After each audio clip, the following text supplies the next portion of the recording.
Bueno, para no quitar más tiempo, quisiéramos hacer un pronunciamiento en relación a los 2 años de gobierno de el presidente Enrique Peña Nieto. En primer lugar, en el proyecto económico de gobierno ha provocado un estancamiento de la economía, propiciando pérdidas en el empleo y en el encarecimiento de los productos básicos, muy en especial del gas, la gasolina y la electricidad.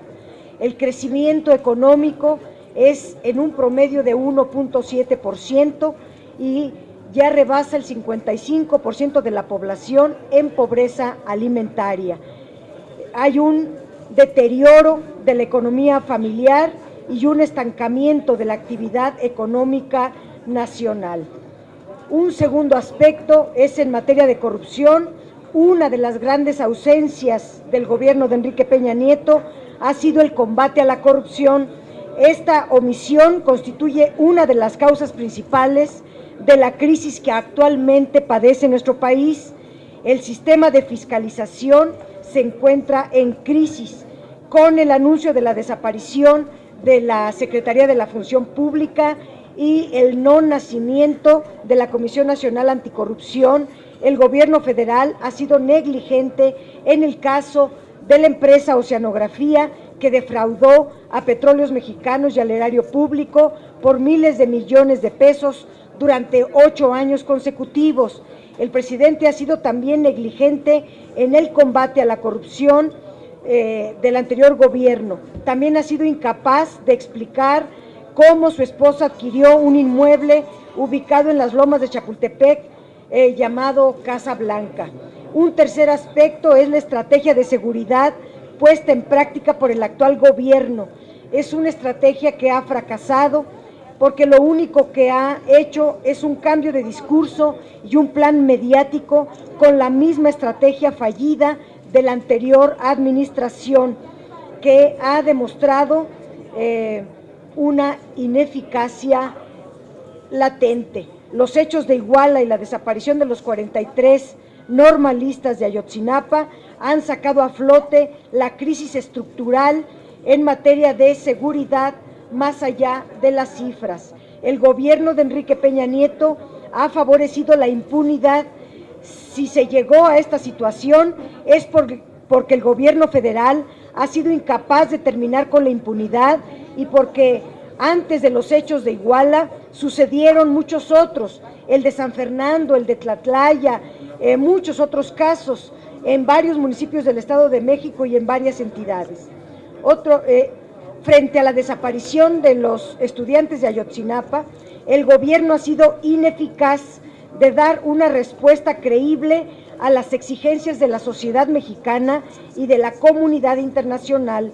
El peso moral de los familiares de las víctimas, las movilizaciones de la comunidad normalista, las acciones de los movimientos estudiantiles que se han formado para manifestar su solidaridad con los desaparecidos, las posturas de las organizaciones civiles nacionales y extranjeras y la condena de la comunidad internacional por la situación que se vive en México en materia de desapariciones forzadas y la violación sistemática de derechos humanos han conformado un poderoso conglomerado social que no se conformará con una respuesta tradicional como la que se está dando.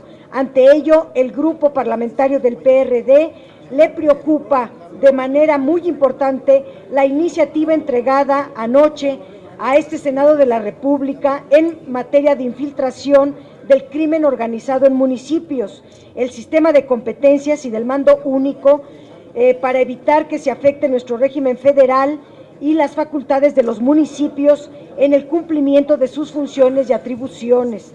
Al grupo parlamentario del PRD no compartimos la idea de disolución de ayuntamientos. Esto es como crear un régimen de excepción, como cesar las funciones de los ayuntamientos y cesar las funciones de los congresos locales en un centralismo inaceptable. No compartimos el tema de la policía única, ya que ésta se ha venido practicando en 17 entidades, no va a fondo y además de que el crimen organizado se encuentra infiltrado no solamente en la policía municipal, sino también en las estatales y en la federal, y su origen está en la narcopolítica, en la simbiosis autoridad-crimen organizado, y esta iniciativa no plantea nada para ir a fondo y acabar con la narcopolítica. En la primera fase de implementación solamente se presenta a Guerrero, Jalisco, Michoacán y Tamaulipas, siendo que el Estado de México es quien encabeza la lista de estas del crimen organizado. Necesitamos también ir a fondo al combate a la corrupción. El grupo parlamentario del PRD ha alertado sobre la urgente necesidad de ir a fondo en contra o en el combate de este flagelo que daña gravemente a la sociedad. Nosotros vamos a realizar el trabajo legislativo necesario para culminar la reforma en materia de combate a la corrupción, la reforma de transparencia y el nombramiento del fiscal anticorrupción. Sin embargo, es necesario que el Ejecutivo aplique una estrategia de seguridad distinta a la fallida e ineficaz que está implementando. Se requiere una reforma integral en materia de seguridad pública, un total combate a la impunidad, que es una de las principales demandas de la sociedad. Seguiremos exigiendo que la prioridad del Estado mexicano sea encontrar el paradero de los 43 normalistas desaparecidos, se culmine la investigación y se castigue a los responsables, así como que se realice la reparación del daño, se brinde apoyo en materia legal, médica y psicológica y económica a las familias de las víctimas. Este es el pronunciamiento del grupo parlamentario. Si hubiera alguna pregunta, estamos aquí, pues todos los senadores que ustedes ya conocen, senadoras, para responder a sus preguntas. Andrea Becerril, de La Jornada. Sí, ya lo he preguntado antes, pero quisiera que ahora que están ya todos los senadores del PRD, preguntárselos de nuevo. Si la idea es modificar a fondo la iniciativa o desecharla, y si nos pudieran explicar en qué puntos específicos, imagino que es la disolución de ayuntamientos, qué cambios se le pueden hacer, o si habría que desecharla por completo. Bueno, habría que revisarla a fondo, apenas llegó anoche, y un primer análisis de los asesores del grupo parlamentario alertan de una serie de peligros, de riesgos, que tal como está, sería rechazada por el grupo parlamentario. Vamos a ir a estudiar artículo por artículo y en todo caso haríamos modificaciones de fondo, pero tal y como está, el grupo parlamentario, si no se le hacen cambios de fondo, sería un rechazo absoluto. Aquí hay varios senadores que pueden dar respuesta, pero se genera un esquema de intervención o de disolución de ayuntamientos, una suerte de alteración del orden constitucional o del estado de excepción respecto del principio del pacto federal. Bueno, en varios artículos es violatorio de la propia Constitución, solo se contempla varios conceptos aislados, no integrales, y prácticamente pues se está anulando las facultades de los ayuntamientos, del municipio libre y también de las facultades de los congresos locales.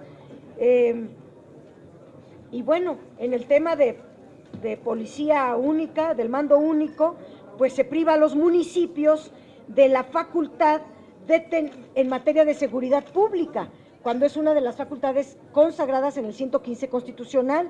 También se dota a los municipios únicamente de poder opinar o de poner policías preventivas, pero no policías, o sea, políticas públicas sin policía.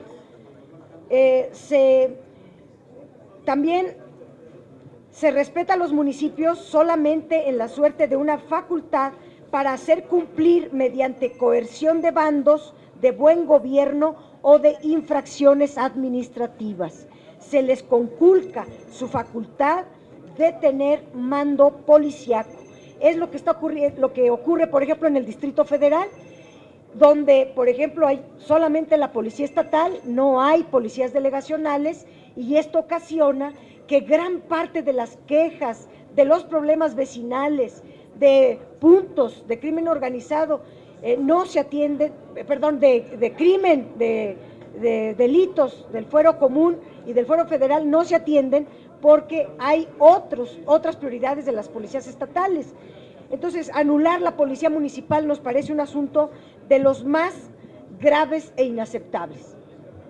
Pues se sabe que el PRI tiene prisa porque se apruebe la iniciativa. ¿Cabría la posibilidad de que pese a todo esto que ustedes han planteado, se aprobara en este periodo de sesiones o en un extraordinario inmediato? Sí. A ver, el senador Mario Delgado y el senador Encinas están solicitando dar respuesta. Nada más, el tema de la desaparición de poderes que está planteando la iniciativa del Ejecutivo es una mala idea, parte de un diagnóstico erróneo y es una tentación autoritaria, porque además al proponer policías estatales, pues entonces ¿qué policía municipal se va a desaparecer? Es además hasta contradictoria y parte, yo insisto, de un diagnóstico erróneo del problema de inseguridad en nuestro país, y lo que propone pues, es recurrir a una violación clara a los municipios en su autonomía para supuestamente tratar de corregir una situación de vinculación con delincuencia organizada. Me parece que son otras medidas las que se deben de tomar. No le vemos mucho futuro a esta iniciativa porque trae tras de sí un diseño con un contenido autoritario muy alto. Privilegia el manotazo autoritario en lugar de partir de un diagnóstico de qué es lo que está pasando en el país y por qué la debilidad institucional de los municipios, no solo en materia de seguridad pública, también en materia de finanzas públicas, que muchos de ellos tienen finanzas endebles, donde no tienen los suficientes recursos ni siquiera para financiar otros servicios públicos, y se pone como el gran villano al municipio que no va a resolver la crisis que estamos viviendo. Entonces es una mala idea que parte de un diagnóstico erróneo que proviene de una idea autoritaria y se contradice él mismo con sus dos iniciativas, porque si va a haber policía estatal, pues entonces ¿qué policía municipal se va a desaparecer?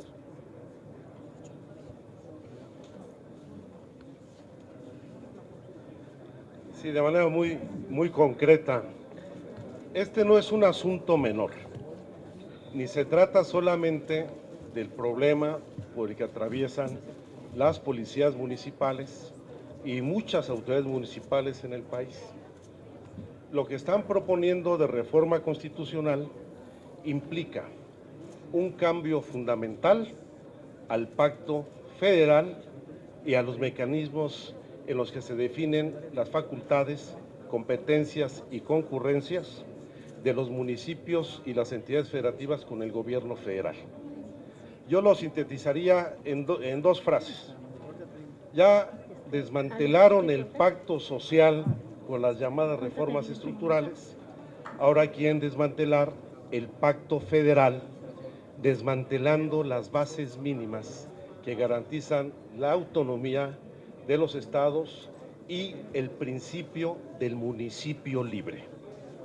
No desconocemos los problemas de descomposición y degradación que existen en las policías municipales y en las autoridades de muchos municipios de este país, pero no es un fenómeno privativo del municipio, es un problema general del Estado mexicano.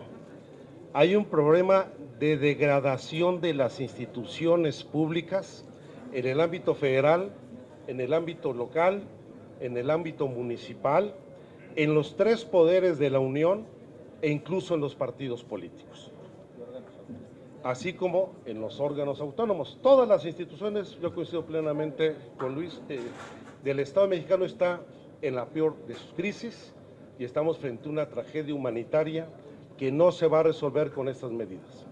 ¿Cuáles son los puntos que proponen en esta iniciativa? 1. Dar facultades al Congreso para promulgar una ley contra la infiltración del crimen organizado en las autoridades municipales ¿Y por qué nada más en las autoridades municipales? ¿Qué no está infiltrado las autoridades estatales y las autoridades federales? ¿Que al Chapo Guzmán se le fugó a una policía municipal?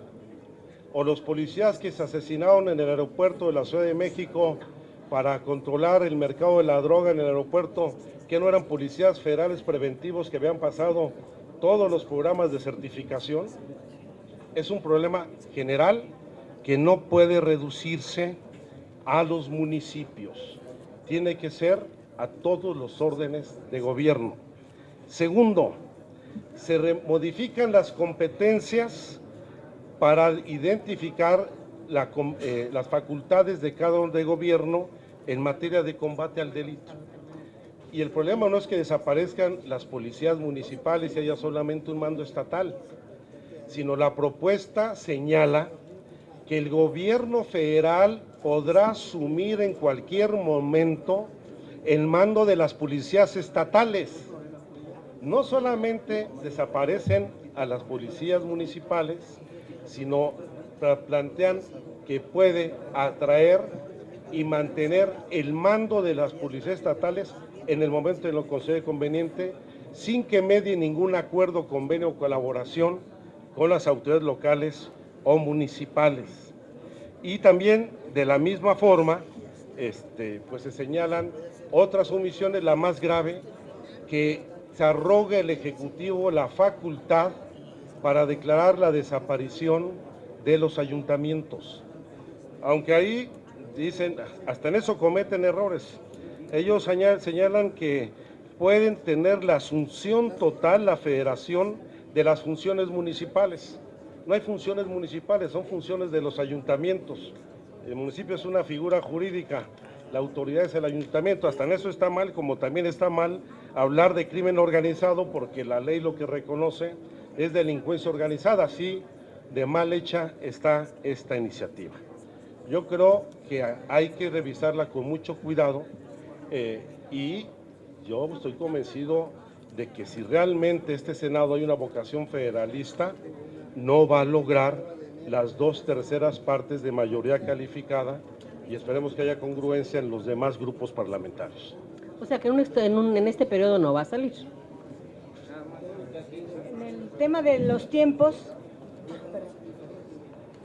en materia de los tiempos, lo que se comentó ayer en la mesa de coordinadores era trabajar a marchas forzadas para tratar de que saliera antes de que termine el periodo ordinario de sesiones. Sin embargo, leyéndola como va, es imposible que el tiempo dé para su aprobación. Se habla también de un periodo extraordinario, pero que sería convocado del 16 al 19 de este mes. De tal manera que si quieren verlo a marchas forzadas, solamente que estuvieran dispuestos a cambios de fondo, a respetar los principios constitucionales del Pacto Federal y muchas otras cosas, podríamos sacarla. Si no, no puede ser. El senador. Yo nada más quería recordarles que en el 2002 se hizo un gran esfuerzo para que en el 115 constitucional se le diera la verdadera fortaleza a los municipios.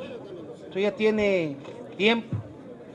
Sin embargo, ¿sí?, fue aprobado por la mayoría de los congresos estatales el 115 constitucional, fortalecimiento municipal, y se fue abandonando. Y ahora, si ustedes, yo los invito a que pregunten, que platiquen con los alcaldes del país.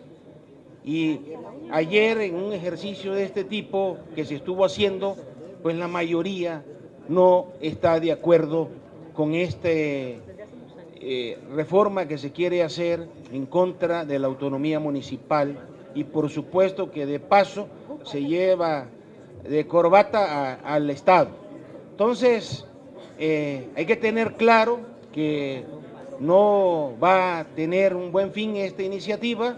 Segundo, que recordar que el problema de la inseguridad, de la narcopolítica y este asunto no nada más es un asunto de policías y ladrones, sino es un asunto de la pobreza y la falta de desempleo y la falta de oportunidades para los jóvenes. Decía la ONU que el 60% de los jóvenes en el mundo son ninis, que ni estudian ni trabajan, y aquí en México eso está muy acrecentado, en donde no se les da oportunidades de desarrollarse. Y ahí viene incluso la última salida, que es lo del suicidio en nuestro país. Entonces, vamos a sentarnos a revisar toda esta iniciativa y hay que reformarla casi en su totalidad. Tal vez se salve el 911, que es lo único que podría ser viable, ¿no? Entonces, bueno, nada más le cambiaríamos del 066 al 911. Creo que es lo que se salva. Gracias. Miren, nada más para profundizar un poco en los ejemplos. Hay algunas acciones, algunas actitudes de la sociedad que no son necesariamente delitos. El uso de la vía pública, el uso irregular de la vía pública, por ejemplo, el consumo de bebidas en la vía pública, el escandalizar, cosas de ese tipo. Imagínense un gobierno municipal que va con un inspector a tratar de resolver eso. Pues es imposible.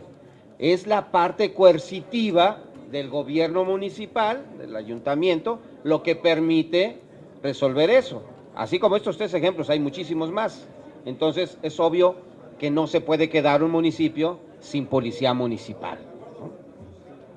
Gerardo Montes, del canal del Congreso. Gracias. Yo quisiera aprovechar, estamos hablando del balance de los 2 años del presidente Peña Nieto, para preguntarle a la senadora Lorena Cuellar el balance de lo que tiene que ver con la política social, en especial la Cruzada Nacional contra el Hambre. ¿Qué balance le da al senador Mario Delgado la situación económica del país? ¿Qué balance tiene estos 2 años de gestión del presidente Enrique Peña Nieto? Y si no me recuerdo, senador Armando Ríos Peter, uno de los compromisos del presidente Enrique Peña Nieto, senador, era impulsar una reforma que tuviera que ver con la publicidad gubernamental. Es una omisión también del presidente Enrique Peña Nieto. Muchas gracias.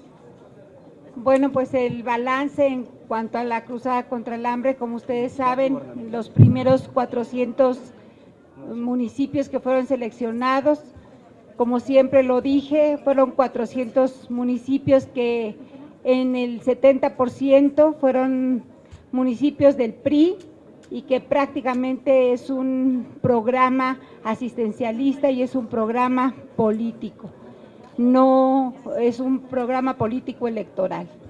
Así que hemos impulsado que este programa se abstenga de estas políticas electorales y que se amplíe realmente a beneficiar a los municipios que realmente tengan carencia alimentaria. En eso estamos haciendo una evaluación muy fuerte, por eso en este momento estamos haciendo cambios en el Coneval para que realmente haya una evaluación eficiente. Desde luego la ha habido, pero sabemos que en este momento es juez y parte el Coneval y por eso hay que darle fuerza en este momento al Coneval para que podamos conocer de manera precisa las cifras exactas de cómo está la pobreza en nuestro país. Muchas gracias.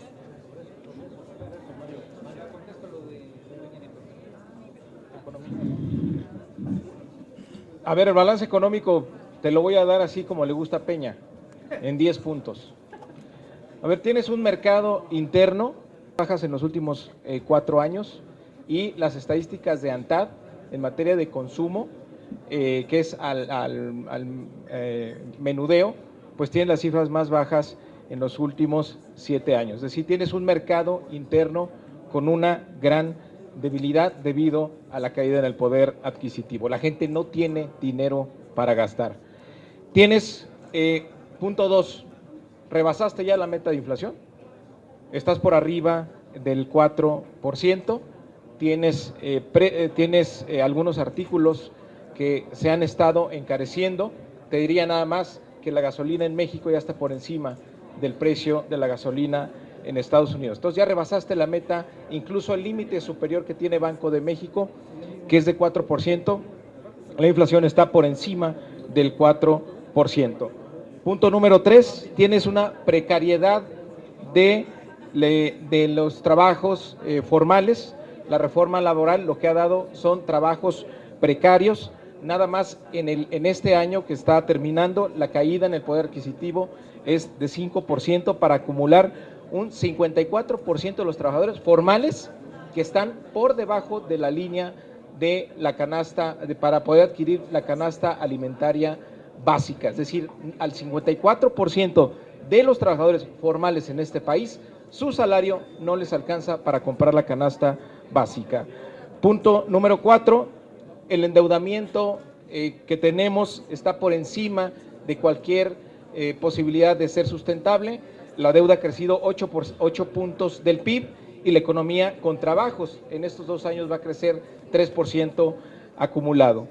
Punto número 5, tienes una preocupante cartera vencida ya en el crédito al consumo, tienes una expansión del crédito al consumo y nada más en septiembre la cartera vencida de tarjetas de crédito presentó un incremento de 15% y préstamos personales 17%. La gente se está endeudando y ya no tiene para pagar. Punto número 6, tienes una depreciación del tipo de cambio. El dólar se estaba vendiendo ayer en 14.25 en algunas casas de cambio. La meta para el tipo de cambio el año que entra era de 13.4. Entonces, evidentemente, ya no se cumplió. Y la depreciación del tipo de cambio no tiene que ver nada más con las expectativas internacionales. Tiene que ver ya con que se ha detenido el flujo de inversión extranjera directa hacia nuestro país y esto empieza a debilitar el tipo de cambio. Número 7, tienes un gasto público inercial e improductivo. Se incrementó el gasto en 10% en este año y no tienes ningún impacto en la economía. Y el año que entra nuevamente se repite la misma estructura de gasto que no tenemos por qué esperar que tenga un impacto distinto en la economía. Número 8, el impacto de la reforma fiscal, pues ha terminado alentando a toda la economía, lo dijo Banco de México, y en el caso de la frontera norte tiene un impacto mucho mayor el tema del IVA, lo cual es delicado porque era la franja con mayor actividad económica en nuestro país. Número 9, pues ya es prácticamente improbable que se cumplan todas las metas de 2015. Si ves tú el indicador global de la actividad económica viene hacia la baja, difícilmente vas a llegar al 3.7% el año que entra. El precio del petróleo está $14 por debajo del que se estimó en el presupuesto.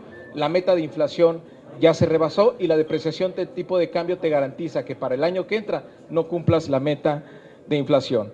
Entonces no vas a poder cumplir y seguimos con esta idea de gastar y endeudarnos como si se estuvieran cumpliendo las metas de crecimiento. Es decir, tenemos un nivel de gasto y deuda que es insostenible. Y por último, el punto 10, no tienes impacto en las reformas estructurales. Lo que te dicen cuando hablas de crecimiento es que las reformas estructurales te traerían un impacto en el crecimiento. Y lo que tienes es que ni la reforma laboral, ni la reforma energética, ni la reforma financiera han tenido ningún impacto en la economía. Y el actual precio del petróleo pone en duda lo que vaya a pasar en la ronda 1 y pone en duda todas esas inversiones que se anunciaron que iban a llegar a nuestro país para darle otro patrón de crecimiento. Entonces, pues ese es el balance económico de la gestión de Peña en 10 puntos y claramente pues está reprobado. Cortita. Publicidad gubernamental, combate a la corrupción y transparencia fueron los 3 temas en los cuales de puño y letra en un artículo de Reforma en junio del 2012, siendo presidente constitucional electo, Enrique Peña él se comprometió personalmente que serían los ejes troncales de su acción.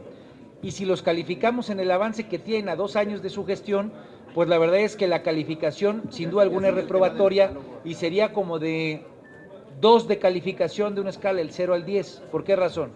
En materia de autonomía del IFAI y obviamente su ley reglamentaria, hoy apenas acaba de presentar la ley reglamentaria, se hizo cambio constitucional, hoy apenas la ley reglamentaria, entonces pues eso nos daría 1.5 tal vez de calificación para ir avanzando en el score.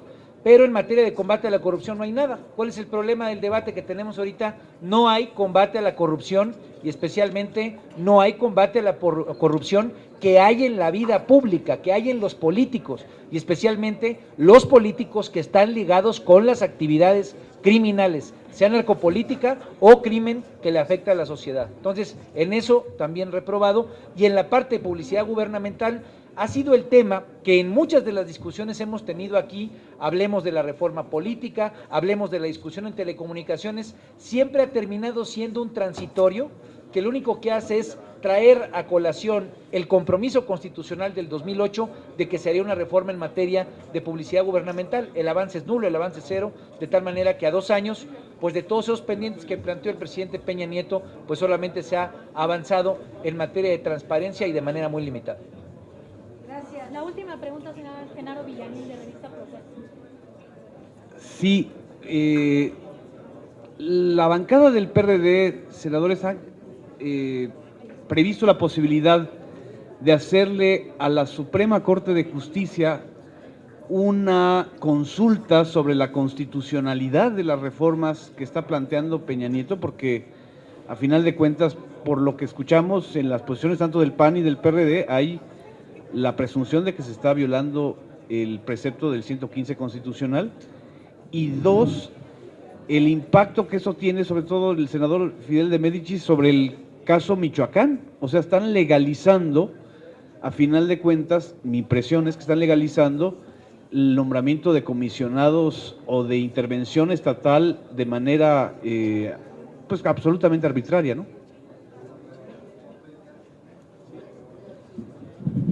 Bueno, como han dicho mis compañeros, esta es una ley que violenta el marco constitucional.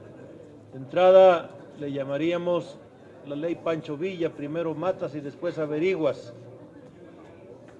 Con indicios, la Procuraduría General de la República y la Fiscalía General de la República le va a decir al secretario de Gobernación a quién hay que cortarle la